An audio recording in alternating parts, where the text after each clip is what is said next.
Muy bien, contadores, pues buenas tardes.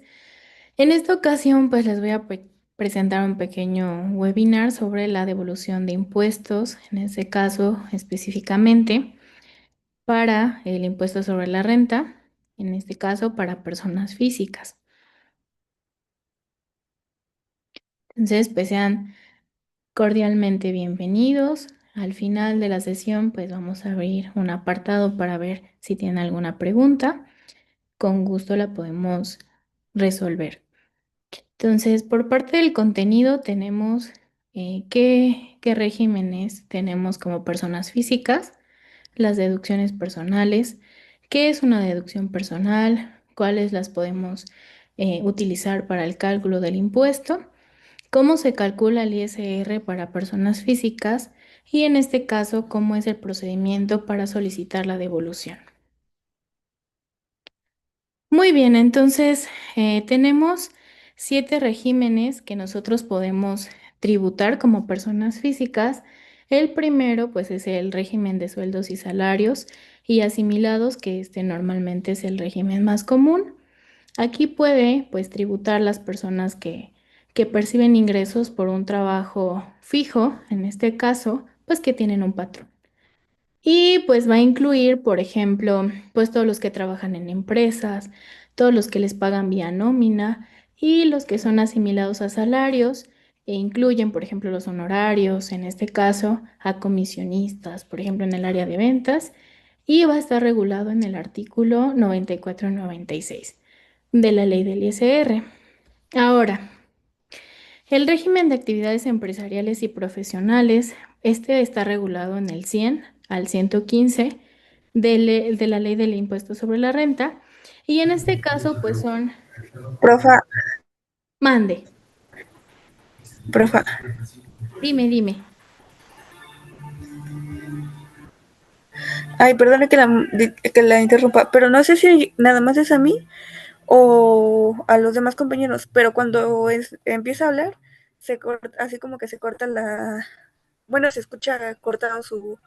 Ajá, bueno, o sea, se corta cuando está hablando y ya después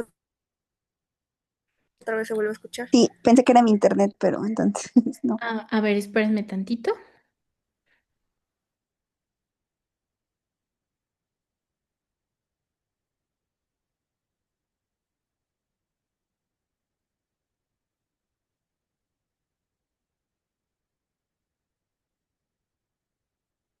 Ya me cambié de internet, a ver si ahora sí se escucha mejor.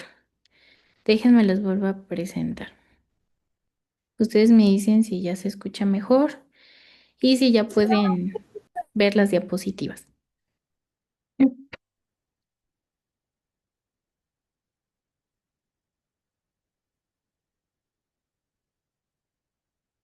¿Sí ya se escucha mejor? Sí, Sí, ya. contando. ¿Qué onda? Ah, muy bien, muchas gracias. Muy bien, entonces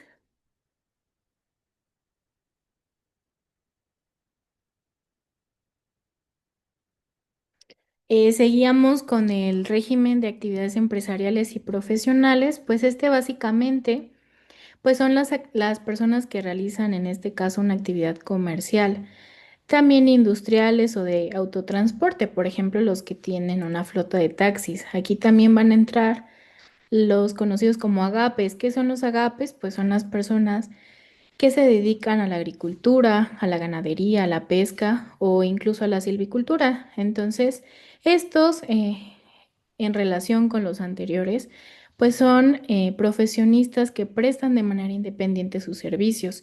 Nosotros los vamos a conocer como freelance, que básicamente son, por ejemplo, los contadores que trabajan de manera independiente, los médicos, los abogados, los dentistas, todos que trabajen de manera independiente, pueden tributar en este régimen. Y este, no sé si se escuchó, pero está dentro del artículo 100 al 115, está regulado. Posteriormente tenemos el régimen simplificado de confianza, este también lo conocemos como RECICO.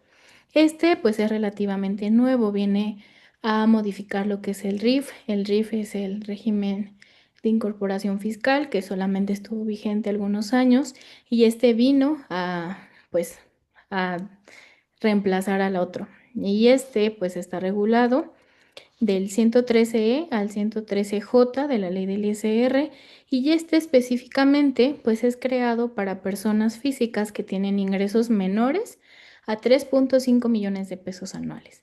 Y pues ¿cuál es la diferencia de este? Pues es que es muy simple para calcular porque tiene una tasa impositiva que va del 1 al 2.5%. Obviamente depende de los ingresos, pero a diferencia de los anteriores, que las tasas van del 1.92 al 33%, pues esta es de la diferencia, que su tasa es hasta el 2.5%. Y aquí, por ejemplo, pueden entrar las personas que tienen un pequeño negocio, por ejemplo, tiendas de abarrotes, misceláneas, que venden ropa por internet, ¿no? Entonces, es más fácil su manejo fiscal. Después tenemos el régimen de arrendamiento. El régimen de arrendamiento, como su nombre lo dice, pues es la renta de bienes. Por ejemplo, nosotros tenemos un terreno, tenemos un departamento, tenemos una casa y lo rentamos. Entonces, esto también, pues es un régimen que debemos de dar a conocer si es que tiene como contraparte alguno de los regímenes anteriores. Y este está en el artículo 114 al 119. Posteriormente tenemos el régimen de enajenación de bienes y adquisición de bienes. Aquí cabe recalcar, ¿qué es la enajenación de bienes? Una enajenación es una venta, o sea, que nos dedicamos a comprar y vender bienes o productos, por ejemplo. Nosotros vendemos, por ejemplo, zapatos. Todo este régimen, pues es cuando nosotros adquirimos, por ejemplo, bienes inmuebles son los que no tienen fácil transporte, por ejemplo, una casa, un departamento que nosotros no lo podemos transportar. ¿Cuáles son los bienes muebles? Por ejemplo, un zapato, o sea que fácilmente se puede transportar. Y cabe recalcar que está en el artículo 119 al 125 de la misma ley. Casi para terminar de los regímenes tenemos el de intereses y dividendos. ¿Qué quiere decir esto? Pues va a aplicar a personas que tienen ingresos por rendimientos financieros, por ejemplo, intereses bancarios o dividendos en una sociedad. ¿Qué es un dividendo? Un dividendo es cuando tenemos una ganancia, por ejemplo, que nosotros aportamos o dimos para que se cree una empresa. De esas ganancias nos toca un porcentaje y eso se le conoce como dividendos. Es prácticamente la ganancia que tenemos por a lo mejor una compra de una acción. Y este viene del 133 al 142 de la misma ley. Ahora, el último régimen, casi no es conocido, de hecho tiene apenas su auge, que se llama régimen de plataformas tecnológicas, también conocido como intermediarios digitales. En este básicamente, ¿qué son? Pues son personas que obtienen ingresos a través de, por ejemplo, plataformas como Uber, Didi, Rappi, Airbnb o incluso Mercado Libre. Entonces, estas personas pues tienen que declarar también el ISR. Ahora, posteriormente, tenemos, ¿qué son las deducciones personales, chicos contadores? Las deducciones personales son todos esos gastos que yo voy a incurrir durante el ejercicio que puedo deducir. ¿Qué quiere decir? Que puedo restar para que yo pague menos impuestos, ¿sale? Y ya en este viene regulado por el artículo 151 de la ley del ISR. En la primera parte tenemos en la fracción 1 honorarios médicos, dentales y hospitalarios. En este va a incluir no solamente gastos médicos, también gastos psicológicos, nutriólogos, dentistas y hospitales, incluso que sean del sector privado, ¿sale? Y cabe recalcar que todas estas deducciones se deben de pagar mediante transferencia, tarjeta o cheque. No se van a aceptar pagos a través de efectivo. ¿Por qué? Porque no son comprobables. Tenemos en la fracción 2 gastos funerarios. Aunque pues es un tema que nos cueste trabajo hablar, platicar, también nosotros podemos deducir cuando ocurre pues este tipo de desgracia, ¿no?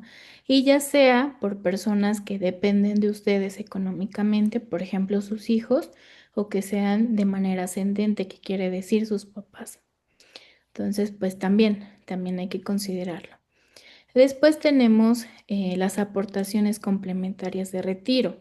Esto ya en la fracción 5. ¿Qué quiere decir eso? Como su nombre lo dice, yo voy a ir dando dinero a empresas, en este caso las Afores, que pues me permitan tener una vejez digna. Y eso, aquí hay que tomar una nota, no la podemos retirar antes de los 65 años, si no, no la podemos considerar. Además, tenemos en la fracción número 6, que son las primas de seguros de gastos médicos. En esta, para que pues sea un poquito más fácil el entendimiento, es por ejemplo cuando yo estoy pagando un seguro. Por ejemplo, pago un hospital privado para que me den consultas mensualmente y doy una aportación. Eso también es deducible. Tenemos en la fracción número 4 los intereses reales de créditos hipotecarios. ¿Qué quiere decir eso? Si yo estoy sacando mi casa, también lo puedo considerar. Y este es en instituciones financieras, por ejemplo, Infonavit, que es la más común. Y en esta parte también tenemos donativos, pero aquí cabe recalcar que los donativos no son a cualquier institución o cualquier persona que yo le quiero donar algo, sino que son instituciones autorizadas por el SAT, por ejemplo, la Cruz Roja, el Teletón. No son personas de manera directa, por ejemplo, que yo diga, no, pues le quiero hacer una donación a mi papá por 10,000 pesos. Eso no se puede hacer. Bueno, más bien, sí se puede realizar, pero no es deducible de impuestos. Y esto no puede exceder el 7% de todos los ingresos. Por ejemplo, no sé, yo gano 10,000 pesos, yo no le puedo dar más del 7% de donaciones. Y en las últimas tenemos la transportación escolar obligatoria, está en su fracción 9. ¿Qué quiere decir esto? Cuando yo, por ejemplo, tengo un hijo y está en una escuela privada que me pida o que me solicita que dé para transporte escolar, también lo puedo meter. Ahora, aquí tenemos un estímulo fiscal que se llama pago de colegiaturas. ¿Qué es básicamente el pago de colegiaturas? Solamente aplica para sus hijos. ¿Sale? En este caso, tenemos, por ejemplo, de nivel educativo, preescolar, que su límite anual es de 14,200 pesos. Primaria hasta por 12,900, secundaria 19,900, profesional técnico 17,100 y por último bachillerato o su equivalente 24,500, pero aquí solamente son para escuelas privadas, tristemente. Y esto viene en el decreto presidencial que está vigente desde el 2011 en la resolución miscelánea fiscal. Y por último, tenemos en la fracción 1, pero en su último párrafo, los gastos por lentes ópticos, esto hasta por 2,500 pesos anuales por persona. Muy bien, entonces, ¿cómo vamos a calcular el ISR? Primero tenemos que determinar cuántos ingresos acumulables tenemos. Ya sea, por ejemplo, nosotros tenemos vía nómina o a lo mejor rentamos una casa. Todos los regímenes que anteriormente les expliqué tenemos que sumar cuántos ingresos tenemos. Y esto viene dependiendo de si es un cálculo mensual o anual. ¿Sale?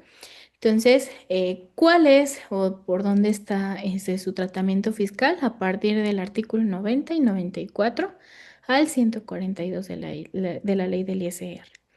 Ahora, ya tenemos los ingresos acumulables. ¿Qué vamos a hacer? Restar las deducciones personales autorizadas. ¿Qué quiere decir eso? Dependiendo del régimen, vamos a deducir. El único régimen que no se puede considerar que tenga deducciones es el reciclo, porque como sus tasas impositivas son menores, no nos permite deducir. Su cálculo solamente es de los ingresos que tienes, aplicas una tasa impositiva y ese es el resultado. No podemos deducir nada, pero en los demás regímenes sí se puede. Y, por ejemplo, va a depender, por ejemplo, no sé, yo estoy en arrendamiento financiero, que es cuando rento, por ejemplo, una casa. Ahí sí puedo deducir, por ejemplo, la luz, el agua. ¿Por qué? Porque va directamente, pues, a fin. Y también puedo hacer deducciones personales. Eso es todo lo que les expliqué anteriormente, que viene en el 151. Y esto, los ingresos acumulables menos las deducciones personales o autorizadas, da como resultado la base gravable o ingreso gravado del ejercicio. Posteriormente, tengo que aplicar una tarifa. ¿Cómo son las tarifas o en dónde vienen? Cuando es de manera mensual, vienen en el artículo 96 de la ley del ISR, que nos establece del 1.92% al 35%. Y anual viene en el artículo 152. Ya lo único que modifica pues son los límites. Ahora, después de eso, resto créditos o retenciones. Por ejemplo, las que me retiene el patrón. Si me pagan vía nómina, mes con mes o quincena por quincena, me están reteniendo ISR. Entonces, a eso le voy a restar también los pagos provisionales. ¿Qué quiere decir eso? Pues son los pagos que yo le voy a dar o que yo mensualmente hago. El resultado, si es positivo, ¿qué quiere decir? Vamos a pagar ISR. Y si es negativo o tenemos un saldo a favor, se puede solicitar una devolución. Ahora, para que sea más práctico y ustedes lo puedan comprender de manera más práctica o general. Por ejemplo, tenemos una persona que gana al año 480,000 pesos.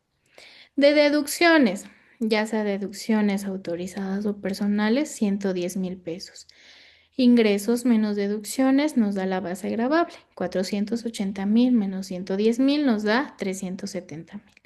A eso le aplico el límite inferior, que nos da 312,106,51. Lo resto y me da como excedente 57,893,49, que no es más la diferencia, ¿sale?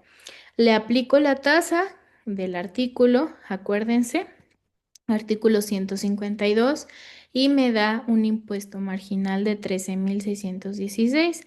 Ahora le tengo que sumar la cuota fija que también lo establece en ese mismo artículo, que en este caso son 29,773,50. Me da un ISR anual de 43,390,05 pesos. Pero yo realicé pagos provisionales, o sea, ¿qué quiere decir? Yo pagué mensualmente 45,000 pesos a lo largo del año, entonces me va a dar un saldo a favor, ¿sale? ¿Qué quiere decir eso? Que yo puedo tramitar mi devolución. Ahora, ¿qué pasa con una devolución de ISR? Este viene en el artículo 22, pero del Código Fiscal, que nos establece que las autoridades fiscales deben de devolver las cantidades pagadas indebidamente.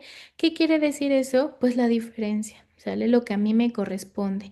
Y todo esto, a su contraparte, también viene el artículo 6 y 152 de la ley del ISR, que nos dice que cuando nosotros determinamos en este caso el ISR, si sale a favor, nos tienen que devolver. ¿Y cuál es su sustento? El artículo 31, fracción cuarta de la Constitución Política de los Estados Unidos Mexicanos. ¿Qué nos quiere decir este artículo? Que nosotros estamos obligados a contribuir a los gastos públicos. ¿Qué quiere decir eso? Que yo debo de contribuir mensualmente para, por ejemplo, que me arreglen mi calle, que tenga yo alumbrado. Todos esos se van destinando, ¿sale? Entonces, las devoluciones de ISR, ¿cuáles son las causas comunes? Exceso de retenciones. ¿Qué es un exceso de retención? Básicamente cuando el patrón me retiene más o me cobra más de lo que realmente yo debo de pagar. Que mis pagos provisionales sean mayores al impuesto anual. Aplicación de deducciones personales, o sea, ¿qué quiere decir? Que yo todas las deducciones que les expliqué, que vienen del 151, las puedo tomar.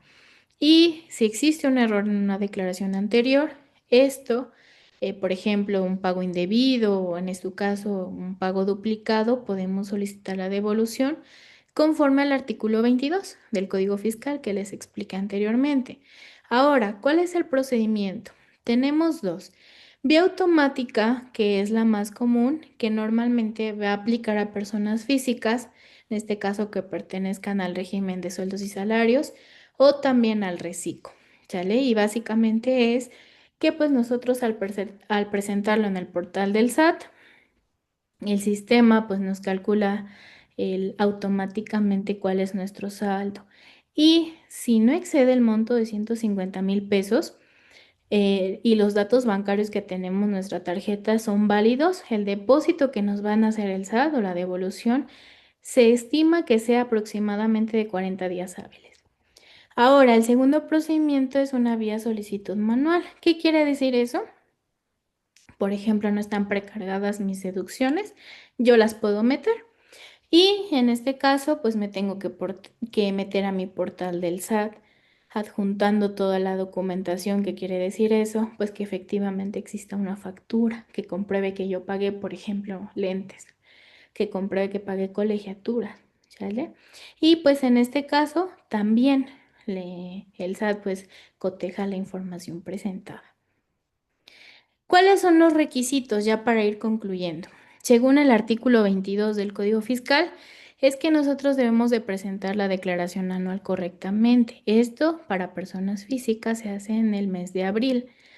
Tener RFC activo y situación fiscal actualizada. En este caso, contar con nuestra firma electrónica vigente, tener una cuenta clave activa donde nos puedan depositar obviamente y contar con CFDIs válidos. ¿Qué quiere decir eso? Que nos respalden nuestros pagos, pues las facturas, ¿vale? Que tengamos por deducciones personales. ¿Qué pasa si o por qué existe un motivo de rechazo? Pues básicamente el SAT puede rechazar cuando los FDI o las facturas electrónicas tienen errores o no cumplen con los requisitos, por ejemplo, que no lo haya pagado con transferencia o con tarjeta de débito o cheque. La cuenta clave no pertenece al contribuyente, por ejemplo. No sé, yo quiero que me devuelvan mi SR del 2024, pero pongo una cuenta clave de mi papá. No me lo va a aceptar el SAT y me lo va a rechazar. Hay inconsistencias entre ingresos y deducciones. ¿Qué quiere decir eso? No coincide lo que yo estoy declarando con lo que efectivamente está ingresando. El contribuyente tiene adeudos fiscales pendientes. Cuando nosotros tenemos adeudos fiscales, normalmente si tenemos una devolución, lo jala a nuestro adeudo. Entonces, chicos, pues entramos en las dudas o preguntas. eh, Estoy a su disposición. Profe, yo tengo una pregunta. Adelante, adelante. Entonces, para todas las devoluciones, por ejemplo, cuando vamos al dentista o así, tenemos que pedir la factura, o sea, facturar eso para que podamos hacer, bueno, para que después ya todo se haga la devolución.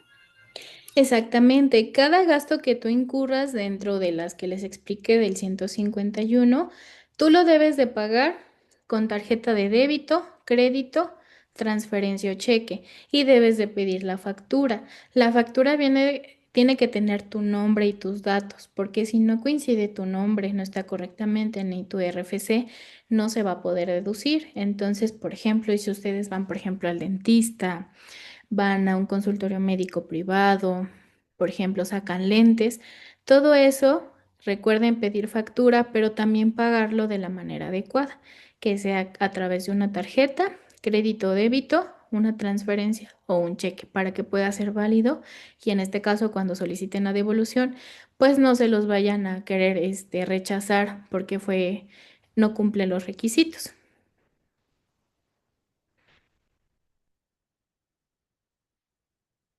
No sé si quedó respondida tu pregunta. Sí, profe. Muy bien, Pame, muchas gracias. ¿Alguien más que tenga alguna pregunta, alguna duda?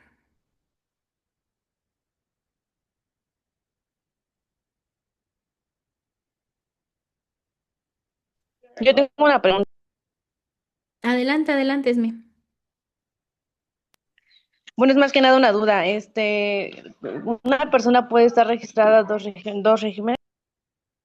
Sí, podemos estar registrado en dos regímenes. Por ejemplo, eh, tienes un cliente que sea, por ejemplo, maestro, ¿no? Pero que tenga un negocio. Entonces, lo que tenemos que hacer nosotros es darlo de alta, pero poner un porcentaje en base a los ingresos que tiene. Por ejemplo, no sé, es un maestro, va a tener ingresos, todos los ingresos que obtienen normalmente representan el 90%, ¿sale? Y no sé, por ejemplo, tiene un restaurante, sería actividad empresarial y eso corresponde el 10% de sus ingresos totales, se puede dar de alta en dos regímenes, ¿sale? Siempre y cuando cumplan. Por ejemplo, eh, puedes estar en sueldos y salarios si tienes un sueldo fijo y si obviamente estás dado de alta en una empresa o un patrón. Puedes estar en actividad empresarial, por ejemplo, si trabajas de manera independiente, si tienes, por ejemplo, nosotros como contadores, ¿no? Trabajamos en una empresa, pero también tenemos nuestro despacho. Al final debemos de sacar un total. Por ejemplo, yo del despacho gano, no sé, el 20% total de mi mes pertenece al despacho de mis ingresos y el 80% pertenece a mi trabajo como docente. Entonces sí me puedo dar de alta en dos regímenes. El único que no se puede es el de reciclo, chicos. El único que no se puede.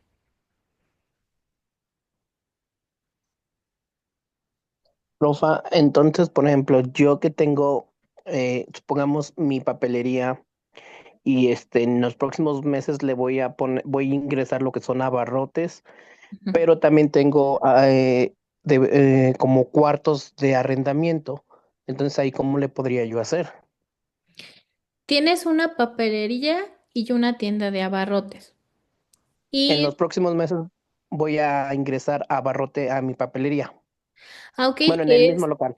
sí, puedes estar en dos regímenes. Por ejemplo, el de papelería y abarrotes, normalmente puedes registrarte como reciclo o como actividad empresarial, ¿sale? Como reciclo si es que tus ingresos no exceden 3,5 millones de pesos anuales. Si exceden, pues te vas a actividad empresarial y posteriormente, ya que rentes, te vas a arrendamiento financiero.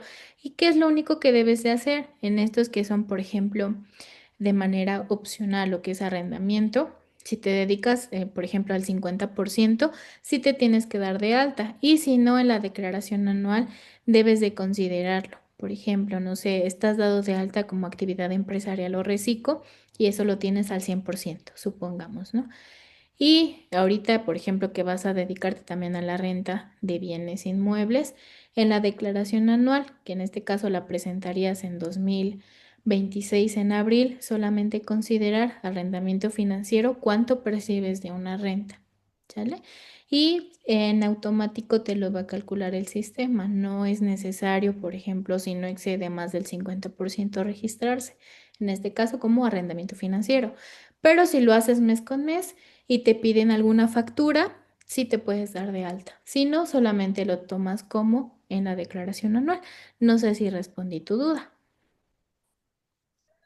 Sí, más que nada sí. De hecho, pues no son muchos cuartos por el momento, nada más son dos, pero pienso hacer otros dos, entonces serían como que cuatro cuartos. Igual no es mucho el ingreso, pero dije a quién para estar más o menos, para ir sabiendo, ¿no?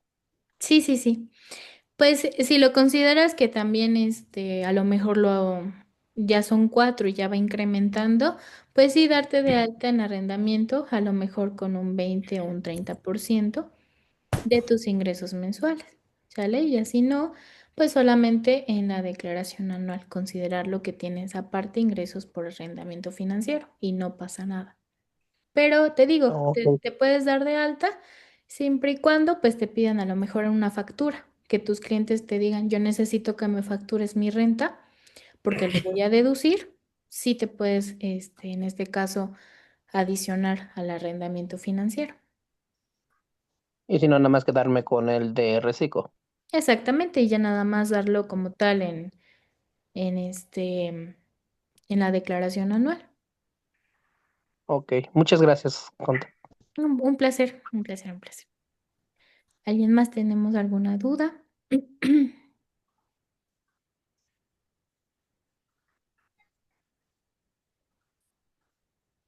Si no, ya para concluir. De hecho, chicos, pues es un webinar de manera muy general. Obviamente, pues esto es un poquito de estudio, un poquito de práctica, pero pues cualquier cosa saben que tienen aquí a una servidora que los puede orientar, que los puede ayudar y sí, obviamente sin ningún tipo de costo, porque para eso estamos, ¿sale? Al final de cuentas soy su docente y siempre van a poder contar conmigo, ya sea que tengan algún cliente o en este caso si tienen una duda ustedes personalmente, me pueden mandar un mensajito, ya lo tienen, y si no, pues se los pongo en pantalla, ya saben que estamos pues para servirles, chicos.